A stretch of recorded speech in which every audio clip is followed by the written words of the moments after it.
আসসালামু ওয়া রাহমাতুল্লাহি ওয়া বারাকাতুহু। জি বলেন। আমি বাংলাদেশ ময়মনসিং থেকে বলছি। বলেন, আহলান ওয়া সাহলান। বলেন। জি শেখ, ইদানিং বিভিন্ন সোশ্যাল মিডিয়ায় দেখা যাচ্ছে যে শেখ সূরা আল মাইদার 2 নং আয়াতের উদ্ধৃতি দিয়ে বলছে যে কোরবানির পশুর গলায় মালা চড়ানোর ব্যাপারে। শেখ, মাশাআল্লাহ, মাশাআল্লাহ। ঠিক, গুরুত্বপূর্ণ প্রশ্ন করেছেন। ঠিক, জি হ্যাঁ, এই এই বিষয়ে ব্যাপারে। বলতে হবে। হুম, ঠিক। আসসালামু আর আলাইকুম। কিছু এটাই না? ঠিক আছে। এটি এটি ছিল আজকের ফেসবুক ব্রাদার্স মুফতিদের একটি ফতোয়া, যেটা আমি আলোচনা করতে চেয়েছিলাম। তো ভাই জিজ্ঞাসা করেই নিল, যেহেতু আপনারা অধিকাংশ ফেসবুক দেখছেন, আর ফেসবুকের একটা নতুন আজব ফতোয়া পেলাম। আজব ফতোয়া পেলাম, আর যেই ফতোয়া দিয়েছে ফেসবুক ব্রাদার্স মুফতিরা, কোন আলেমে নয়। জি, সকালে আমার নজরে পড়তেই আমি চিন্তা করলাম, আজ পর্যন্ত তো আমি খুঁজে পেলাম না যে কুরবানির পশুর গলায় মালা পরাইতে হবে, হাদির পশুতে পরাইতে হবে। কিন্তু উধিয়া কোরবানি আমরা যেটা বলছি, বাড়ির কোরবানি, সেটা হচ্ছে উধিয়া। প্রথম কথা, বাংলা ভাষাভাষী শতকরা 95 জন কি তারও বেশি উধিয়া আর হাদির মাঝে পার্থক্য বুঝে না। সোজা কথা, উধিয়া আর হাদি মাঝে পার্থক্য বুঝে না, যে হাদি কি জিনিস, হাদি কোন পশুকে বলা হয় আর উধিয়া কোন পশুকে বলা হয়, তাই বুঝে না। তো এই ব্রাদার্স মুফতি যে আছে, যে এই বলেছে যে মৃত সুন্নতকে সে জীবিত করলো। মাশাআল্লাহ, এত বড় বড় আলেমরা, বাংলা ভাষাভাষী এতগুলো মাদানি রয়েছে, তারা কেউ এই মৃত সুন্নতকে জীবিত করার কথা বলতে পারলো না। আমি না হয় পারলামই না, কিন্তু আরো তো বড় বড় আছে, তারাও পারলো না। আর এই ফেসবুক ব্রাদার্সরা এই মৃত সুন্নতকে জীবিত করে দিল। তো এই প্রশ্ন আমার কাছে কলকাতা একজন করেছেন, আর এই ভাই করলেন। আমি প্রশ্নটা একটু পড়ে শোনাই, যেটা ওই ফেসবুকে স্ট্যাটাস দিয়ে তার প্রথম লাইনটা, আমি বেশি পড়তে পারবো না, সময় নেই।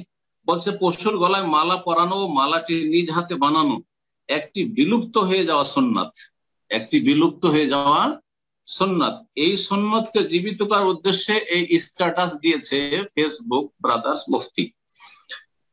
আল্লাহ হেদায়েত করে। আর এটাকে অনেকে শেয়ার করছে। আবার মজার কথা, আমাদের আহলে হাদিস কিছু ভাইরা শেয়ার করছে, আর এরাই বেশি আবেগী, মাশাআল্লাহ। জি হ্যাঁ, মনে করছি যে এমন কিছু আবিষ্কার করেছি যেটা কেউ পারেনি। আসলে আজকাল বড় ফিতনা হচ্ছে কি জানেন, সোশ্যাল মিডিয়া, যে মানুষকে আকর্ষণ করা, এটা নিন্দনীয়। হাদিসে কঠোর শাস্তির কথা বলা হয়েছে। কেউ যদি মান তাআল্লামা ইলমান, কেউ যদি ইলম শিখে, হ্যাঁ, লিওমারিয়া, কারোর সাথে তর্ক ঝগড়া করা তার উদ্দেশ্য থাকে, আর না হইলে আউলিয়াসকে থাকে অজুহান্নাস, মানুষকে আকৃষ্ট করা, আমাকে জানুক, আমাকে জানুক যে আমি বিশাল একটা কাজ করতে পেরেছি, একটা মৃত সুন্নতের কথা আলোচনা করতে পেরেছি, যেটা কেউ পারেনি এখন পর্যন্ত। বড় বড় মাদানির পারলো না, কেউ পারলো না। কথা বুঝতে পেরেছেন? এই হলো ফিতনা। এই ফিতনা হচ্ছে এখানে কাজ করেছে। এখন এই ভাই যে আমার কাছে পাঠিয়েছেন লিখে, তিনি প্রশ্ন করেছেন যে, আসসালামু আলাইকুম সম্মানিত শেখ, আলহামদুলিল্লাহ, আশা করি আপনি আল্লাহর রহমতে ভালো আছেন। বলছেন, আজ আমাদের এখানে একটি পোস্টে সহিহ আকীদার অনেক লোক পোস্ট করেছেন, মানে ওই পোস্টটি শেয়ার করেছেন। আমার জানা মতে এটা হজের হাদির ব্যাপারে, তাই আপনার কাছে বিনীত অনুরোধ যে এই ব্যাপারে কিছু যদি আলোচনা করে পাঠান তাহলে খুবই উপকার হয়। কারণ যদি হজের কুরবানির পশুর জন্য এই হাদিস হয়, আর এখানে মানুষজন এখানে পশুর গলায় লাগানোর জন্য উদ্বুদ্ধ করছে, মানে বাড়ির কোরবানির যে পশু, ওর গলায় মালা পরানোর জন্য মানুষকে উদ্বুদ্ধ করছে, উৎসাহিত করছে। অথচ কোরআনে কারিমে যে হাদির কথা রয়েছে, যে কালায়েদের কথা রয়েছে, কালায়েদ মালা সূরায়ে মায়েদায় রয়েছে, তারপরে মা আয়েশা রাদিয়াল্লাহু আনহার হাদিস রয়েছে। এই ইস্তাশরাত ব্রাদার মুফতি তার বাংলাটাও সেখানে পেশ করেছে। আরবির তরজমাও করতে পারবে না, কিন্তু বাংলাটা লিখেছে সেখানে, ফাতালতু কালায়েদা রাসূলিল্লাহ রাসূলিল্লাহ ফাতালতু কালায়েদা লিহাদিয়া রাসূল ফাতালতু কালায়েদা হাদিয়া রাসূলিল্লাহ, রাসূলুল্লাহ হাদির যে কেলাদা মালা, সেটা আমি পাকিয়ে দিয়েছি, গেঁথে দিয়েছি। তো এই হাদিস পেশ করে বলছে যে কুরবানি শব্দটা কি রয়েছে, হাদির। আর আমাদের এই ফেসবুক মুফতিরা বলছে যে কুরবানির পশুর মালা দিতে হবে। কোরবানি, উযহিয়া আর হাদিয়া এক।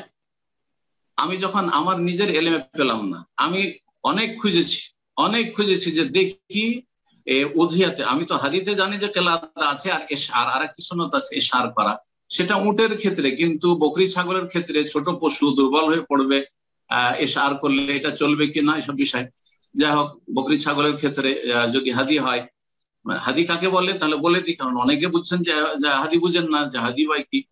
হাদি মা ইউহদা ইলাল হারাম, যেই পশুকে হারামের উদ্দেশ্যে রওনা করা হয়, নিয়ে যাওয়া হয় সেখানে জবাই করার জন্য, যে আল্লাহর হারামে গিয়ে মদিনা থেকে পাঠাচ্ছেন, অন্য জায়গায় ইয়ামান থেকে নিয়ে আসছেন, যে হুদুদে হারামে নিয়ে গিয়ে জবাই করব, সেটা যে কোনো সময় হইতে পারে। পার্থক্য কুরবানির সাথে, যে হারামের উদ্দেশ্যে সেটা নিয়ে যাওয়া হয়, আর দ্বিতীয় পার্থক্য হচ্ছে যে সেটা যে কোনো সময়, শুধু হজের মৌসুমে নাই, এই 4টা দিনের নাই, গোটা বছরে যে কোনো সময় হইতে পারে। হারিয়ে নিয়ে এসে হারামের এলাকায় কেউ জবাই করছে, হইতে পারে। আর উমরাতে এসেও হাঁকিয়ে নিয়ে যেত, তাড়িয়ে নিয়ে যেত, সাথে করে নিয়ে যেত। আর কোরবানি হচ্ছে সারা বিশ্বে হবে, সেটা হারামের সাথে কোনো সম্পর্ক নেই, আর সেটা মাত্র এই 4 দিনের ভিতরে হবে, তার আগে পরে হবে না। তো হাদি আর উযিয়াতে পার্থক্য রয়েছে। কোথাও খুঁজে পেলাম না যে রাসূলুল্লাহ সাল্লাল্লাহু আলাইহি ওয়াসাল্লাম কোন সাহাবী, রাসূল তো বাদ দেন, কোন সাহাবী বাড়ির কোরবানি উযিয়ার পশুকে কেলাদা মালা পরিয়েছেন, যখন খুঁজে পেলাম না। সৌদি আরবের হাইয়াতুল কিবার উলামা, বড় উলামা যারা, তাদের একজন, আমি কোন আলেমকে সাধারণত স্বপ্নে খুব কম দেখি, তবে 2-1 আলেমকে আমি স্বপ্নে দেখেছি, 2-1 আলেমকে আমি স্বপ্নে দেখেছি। তাদের তাকওয়া, তাদের পরেশগারির কাছে নিজেকে তুচ্ছ মনে হয়, তাদের সংসর্গে বসে তো, এবং তাদের দাওয়াত, তাদের ইখলাস, তা আমি তাদেরকে কিন্তু স্বপ্নে দেখেছি আলহামদুলিল্লাহ একাধিকবার। তার একজন তিনি যাকে আমি বারবার স্বপ্নে দেখেছি আলহামদুলিল্লাহ, এত পরেশগার মানুষ এবং এলিমওয়ালা মানুষ, এবং এত নমনীয়, এত এলিম থাকা সত্ত্বেও এত নমনীয়, আরব শেখ। তো তাকে লিখলাম এই বিষয়ে যে আচ্ছা, হাদিতে যেমন কেলাদা মালা পরাইতে হবে, তো এই যে কোরবানি উযিয়ার পশু আছে তাতেও কি মালা পরানো চলবে? তখন তিনি আমাকে উত্তরে লিখেছেন, উত্তরটা পড়ে শোনাচ্ছি। ওয়ালাইকুম আসসালাম ওয়া রাহমাতুল্লাহি ওয়া বারাকাতুহু।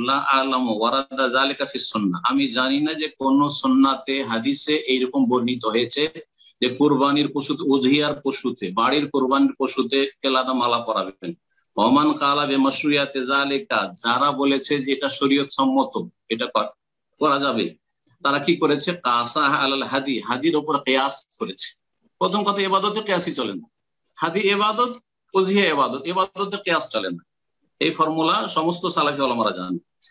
তারপরে ওয়া কিয়াসুন মাল ফারিক, তারপরও কিয়াসে পার্থক্য রয়েছে, কোথায় হাদি কোথায় উযিয়া। সুতরাং এই পার্থক্য থাকার কারণে বিভিন্ন দিক থেকে যে হাদি আর উযিয়া পার্থক্য রয়েছে, সুতরাং এই কিয়াস চলবে না। কেন? লিইখতিলাফিহিমা ফি জুমলাতি মিনাল আহকাম, বেশ কিছু বিধিবিধানে হাদি আর উযিয়াতে পার্থক্য রয়েছে। তারপরে দলিল বলছেন, ওয়াকাদ দাহান নবী সাল্লাল্লাহু আলাইহি ওয়াসাল্লাম 10 সিনিন, 10 বছর নবী সাল্লাল্লাহু আলাইহি ওয়াসাল্লাম মদিনায় কুরবানি করেছেন, মানে উযিয়া করেছেন। তিরমিজিতে হাদিস রয়েছে, আকামা রাসূলুল্লাহ বিল মাদিনাতি 10 সিনিন ইউদাহি, 10 বছর রাসূলুল্লাহ সাল্লাল্লাহু আলাইহি ওয়াসাল্লাম মদিনার জীবনে থেকেছেন, প্রতি বছর কি করেছেন? ইউদাহি, উযিয়া করেছেন। আচ্ছা, মদিনার যে কুরবানিটা, তার গলাতে মালা পরিয়েছেন, কেউ কিয়ামত পর্যন্ত দলিল প্রমাণ পেশ করতে পারবেন? বলছেন ওই শেখ উত্তরে আমাকে, ওয়ালাম ইউসার আনহু তাকলিদুল উযিয়া, নবী সাল্লাল্লাহু আলাইহি ওয়াসাল্লাম থেকে কোনো বর্ণনা নাই যে তিনি উযিয়া কুরবানির পশুকে কেলাদা মালা পরিয়েছেন। ওয়ালা আন আহাদি মিন আসহাবিহি রাদিয়াল্লাহু আনহুম, না নবী সাল্লাল্লাহু আলাইহি ওয়াসাল্লাম কোনো একজন সাহাবী থেকে এর প্রমাণ রয়েছে। ফিমা আলাম, যতটা আমি জানি, ফিমা আলাম, যদি কেউ জানে তো পেশ করুক। ওয়ালাউ কানা যালিকা মাশরুআন, যদি এটা শরীয়ত সম্মত হইতো যে কুরবানির পশুকেও মালা পরাও, লা ফাআলুহু, সাহাবীরা অবশ্যই করতেন। ওয়ালাউ ফাআলু, আর যদি তারা করতে, লা নুকিলা, তো অবশ্যই বর্ণিত হইতো। ওয়ালাম নাহতাজ ইলাল কিয়াস, কিয়াস যুক্তির প্রয়োজন হতো না, কিয়াস যুক্তির প্রয়োজন হতো না। দাল্লা যালিকা আলা আন্নাহু লাইসা বিমাশরু, সুতরাং এটা প্রমাণ করে যে বাড়ির কোরবানি যেটা উযিয়া, তাতে মালা পরানো শরীয়ত সম্মত নয়, বরং বিদআত। ওয়ালিআন্না তাকলিদ আল হাদি শরীআ লিয়াযহারি কাউনি হাদিয়ান লিআল্লা ইয়াতাআররাদা লাহু আহাদুন ফি তারিকিস সাফার ইলা মক্কা, হাদির কেলাদা মালা কেন পরাইতে হবে? আরব গোত্রগুলি দ্বন্দ্ব ছিল ওই যুগে, গোত্রীয় দ্বন্দ্ব, গোত্রীয় শাসন ছিল, এক গোত্র আর গোত্রের দুশমনী ছিল। তারপরে চোর ডাকাত থাকতে পারে, চোর ডাকাত হলেও কিন্তু আমাদের দেশে আলেম ওলামাদের শ্রদ্ধা করে, ঠিক তেমনি মক্কা আরবের মুশরিকরা বা আরবের যারা অভাবী হয়তো চুরি ডাকাতি করে নিবে বা কারো চিন্তাই করে নিবে, তারাও আল্লাহর ঘরের এহতেরাম সম্মান করতো। আল্লাহর ঘরের উদ্দেশ্যে হাদি পাঠানো হচ্ছে, তার শ্রদ্ধা সম্মান তাজিম করতো। সেই জন্য যখন দেখতো যে মালা পরানো আছে, না রে এগুলো নেওয়া যাবে না, এগুলো কিন্তু আল্লাহর ঘরের উদ্দেশ্যে নিয়ে যাওয়া হচ্ছে।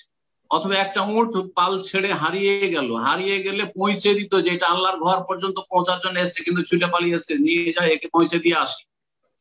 এই রহস্যের কারণে হাদির গলাতে মালা পরানো হতো। আপনার বাড়ির কুরবানির কি উদ্দেশ্য রয়েছে যে আপনি মালা পরাবেন, সাজাবেন সেই জন্য? যাতে করে সফরে এই মক্কার উদ্দেশ্যে যে যাচ্ছে এই হাদির পশু কেউ যেন তার উপরে আক্রমণ না করে, যেটা আল্লাহর ঘরের উদ্দেশ্যে পাঠানো হচ্ছে, না হলে আল্লাহর গজব পড়বে। যেমন আমাদের দেশে ডাকাত ছিনতাইকারীরা, আমাদের এক ওস্তাদ ছিলেন, হেড মুদারিস, বুখারী পড়াইতেন, রাস্তাতে ছিনতাইকারীরা বসে থাকতেন। তিনি নিজে আমাকে বলেছেন যে মাদ্রাসায় তিনি পড়াইতেন অনেক দূর হেঁটে, রাত 12টার সময় ট্রেন থেকে নেমে হেঁটে, এক সময় তো অনেক দূর হাঁটতে হইতো, হেঁটে মাদ্রাসা যেতে হইতো।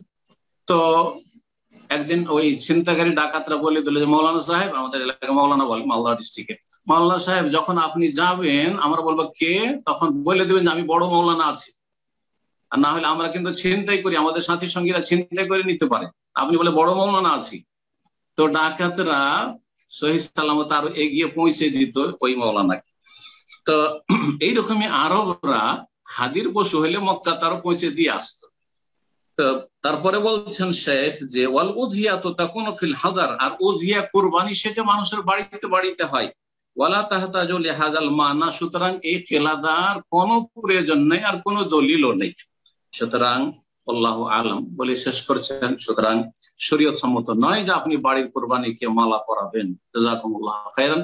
আর এই যে পোস্ট যারা দিয়েছেন, আশা করি এটা উঠিয়ে নেবেন, আর ভালো আলেমের আগে ফতোয়া নিয়ে দেখবেন যে আপনার সালাফ কেউ আছে, মানে আপনার পূর্বে কেউ এরকম ফতোয়া দিয়েছে, বড় বড় আলেম, যদি শেখ ইবনে বাজ দিয়ে থাকেন, ইবনে উসাইমিন দিয়ে থাকেন, আলবানী দিয়ে থাকেন, আর ইবনে তাইমিয়া দিয়েছেন, তারপরে নকল করেন। আমি একটা কথা আরো বলছি, যেহেতু প্রশ্ন উত্তর চলছে, যারা ফতোয়া দিচ্ছেন তাদেরকে বলবো যে ফতোয়া নিজের পক্ষ থেকে না দিয়ে ফতোয়া নাকেল হন, মানে নকল করেন, নিরাপদ থাকবেন।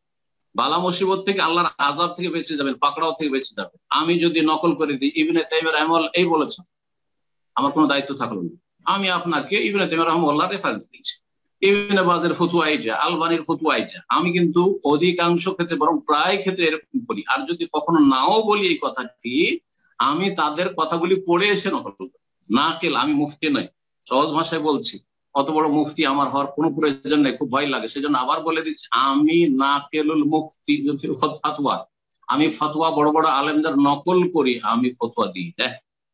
আশা করি যারা ফতোয়ার ময়দানে নেমেছেন সোশ্যাল মিডিয়াতে, তারা নকল করবেন, তাহলে বাড়ি মুক্ত হয়ে যাবেন আল্লাহর কাছে, না হলে আল্লাহর কাছে ফেসে যাবেন। আল্লাহকে ভয় করুন। জি, জাযাকুমুল্লাহু খাইরান।